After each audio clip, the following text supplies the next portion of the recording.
देश में इस समय जितने राज्यों में कांग्रेस के मुख्यमंत्री हैं, उससे दुगने राज्यों में ऐसे मुख्यमंत्री हैं जो कांग्रेस से निकाले गए या जिन्होंने मजबूरी में कांग्रेस को छोड़ दिया। उधर बीजेपी ने कभी नारा दिया था कांग्रेस मुक्त भारत, लेकिन अब वो कांग्रेस नेता युक्त बीजेपी के रास्ते पर चलने लगी है।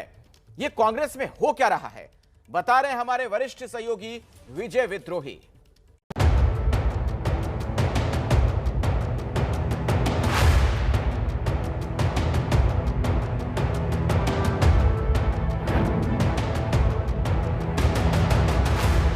तो जितिन प्रसाद ने भी कांग्रेस के हाथ का साथ छोड़ दिया।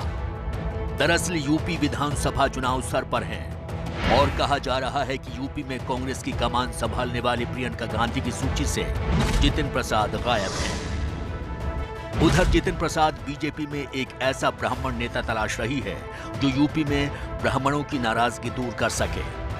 जितिन जाते जाते इशारा कर गए कि कांग्रेस में उन्हें जनता की सेवा करने का मौका नहीं मिल रहा था। जैसे कि आप जानते हैं, मेरा कांग्रेस पार्टी से 3 पीढ़ियों का साथ रहा है, तो ये महत्वपूर्ण निर्णय जो मैंने लिया है, बहुत विचार मंथन और सोच के बाद मैं इस फैसले पे पहुंचा हूं। अगर आज कोई इस देश में असली माने में कोई राजनीतिक दल है जो संस्थागत इंस्टीट्यूशनल दल है, वो भारतीय जनता पार्टी है। बाकी दल तो व्यक्ति विशेष और क्षेत्र के हो गए, मगर राष्ट्रीय दल के नाम पे अगर आज भारत में कोई दल है तो भारतीय जनता पार्टी है। पिछले साल ज्योतिरादित्य सिंधिया भी ऐसा ही कुछ कहकर राहुल गांधी का साथ छोड़ गए थे। जितिन प्रसाद, ज्योतिरादित्य सिंधिया तो निकल गए, लेकिन सचिन पायलट अशोक गहलोत से सियासी लड़ाई में उलझे हैं। अब तो उनका साथ भंवर जितेंद्र सिंह भी देने लगे हैं, जो राहुल के खासम खास माने जाते हैं। मिलिंद देवड़ा भी कभी कभी मन की बात कर देते हैं। मनीष तिवारी लोकसभा में विपक्ष का नेता या फिर उपनेता नहीं बनाए जाने से खफा हैं। दीपेंद्र सिंह हुड्डा राज्यसभा में हैं तो अपने पिता भूपेंद्र सिंह हुड्डा के बल पर। दरअसल ये सभी नेता राहुल ब्रिगेड का हिस्सा रहे हैं। राहुल के कहने पर ही इनको मनमोहन सिंह सरकार में मंत्री तक बनाया गया। तब कहा गया था कि बुजुर्ग नेताओं से सोनिया गांधी घिरी हुई है और राहुल गांधी अपनी युवा टीम तैयार कर रहे हैं। तब कहा गया था कि ये भविष्य की जगमगाती हुई कांग्रेस है, लेकिन आज तो कांग्रेस का भविष्य ही अंधकार में नजर आता है। राहुल गांधी कमान संभालने के लिए तैयार नहीं है और तीर कमान से निकले जा रहे हैं। कोई मेरे दिल से पूछे तेरे तीरे नीम कश को, वो खलिश कहां से होती जो जिगर के पार होता। ऐसी ही सियासी खलिश 11 महीने से अपने जिगर में छुपाए सचिन पायलट बैठे हैं। पिछले साल इन्हीं दिनों सचिन ने करीब 20-21 विधायकों के साथ मानेसर के होटल में डेरा डाला था और मुख्यमंत्री अशोक गहलोत की कार्यशैली के खिलाफ आवाज उठाई थी। तब अशोक गहलोत ने सचिन को निकम्मा तक कह दिया था। हम जानते थे कि निकम्मा है, नाकारा है, कुछ काम नहीं कर रहा है, खाली लोगों को लड़वा रहा है। मेरे साथ हो कि नहीं हो, मैं यहाँ बैंगन बेचने नहीं आया हूँ, मैं यहाँ कोई सब्जी बेचने नहीं आया हूँ, मैं मुख्यमंत्री बनाया हूँ। खैर, इस कथित निकम्मे सचिन को कहा जाता है कि प्रियंका गांधी और राहुल गांधी ने भरोसा दिलाया था कि इंसाफ होगा। उनके समर्थकों में से कुछ को मंत्री तो कुछ को संगठन में पद दिए जाएंगे, लेकिन साल खत्म होने को है और पायलट का सियासी जहाज उड़ान नहीं भर पाया है। बाकी कोई आदमी कहाँ जाता है कहाँ नहीं जाता, ये समय के क्रम में छुपा हुआ है, लेकिन सब लोग कांग्रेस के साथ हैं। मैं तो पिछले 20 दिन से लगातार कह रहा हूँ कि जल्दी से जल्दी मंत्रिमंडल का और उनका विस्तार करना चाहिए, कि सत्ता का विकेंद्रीकरण करना चाहिए। कहेंगे 3 साल हो गया फिर कुछ नहीं हुआ, फिर 3.5 साल होंगे फिर कुछ नहीं हुआ, ऐसे निकल जाएंगे कि समय निकल गया।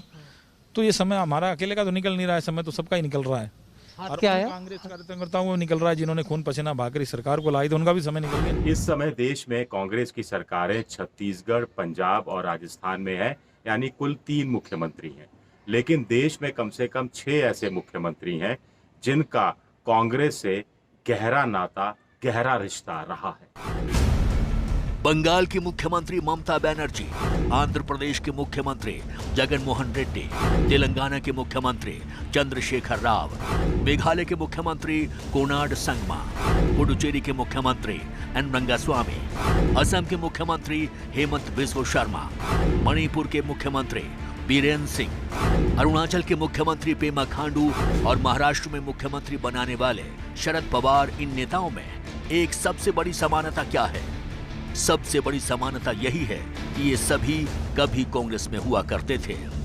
दूसरी समानता है कि इन सभी को मजबूर होकर कांग्रेस छोड़नी पड़ी थी।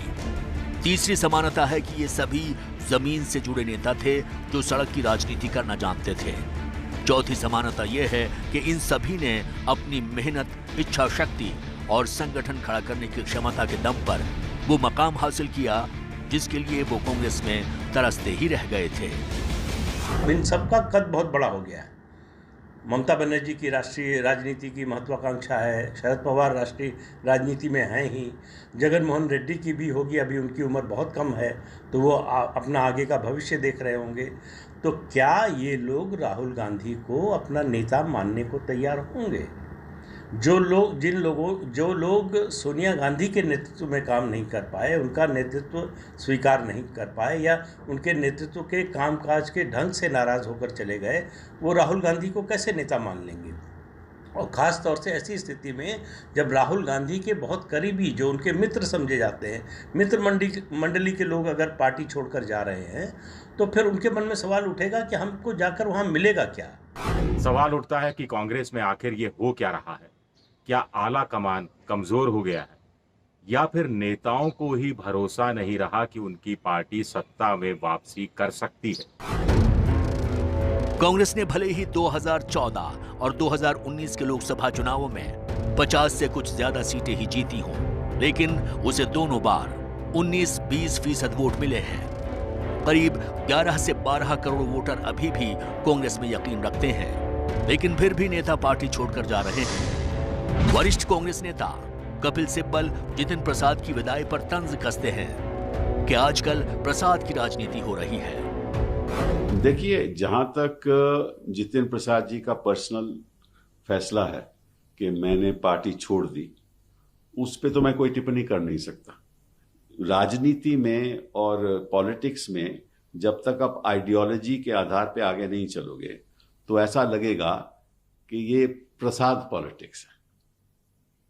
आपको याद होगा कि हरियाणा में शुरुआत हुई थी आया राम गया राम की, तो अब आप इस स्थिति पे पहुंच गए हैं, तो now we are in Prasad Ram, Prasad politics. लेकिन कपिल सिब्बल से पूछा जाना चाहिए कि आखिर कांग्रेस के अंदर ही ऐसे नेताओं को प्रसादम क्यों मिल नहीं पा रहा है?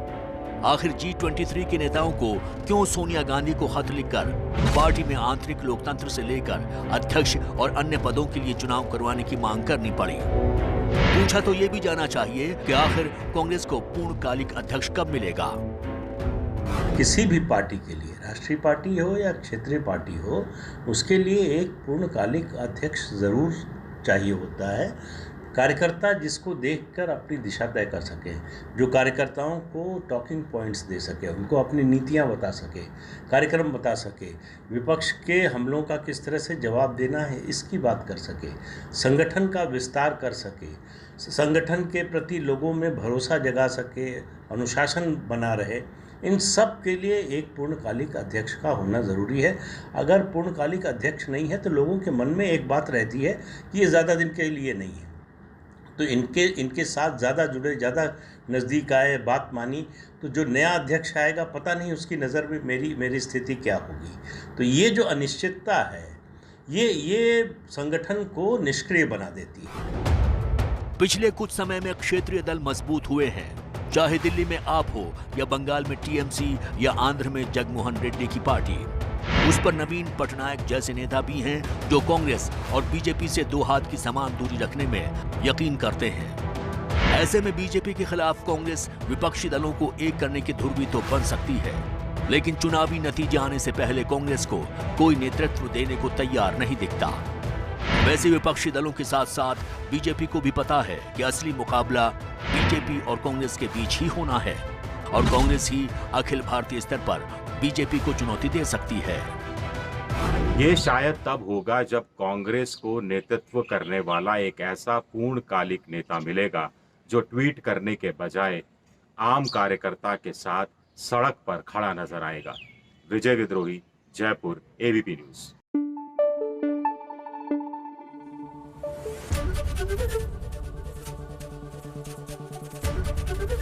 एबीपी न्यूज आपको रखे आगे।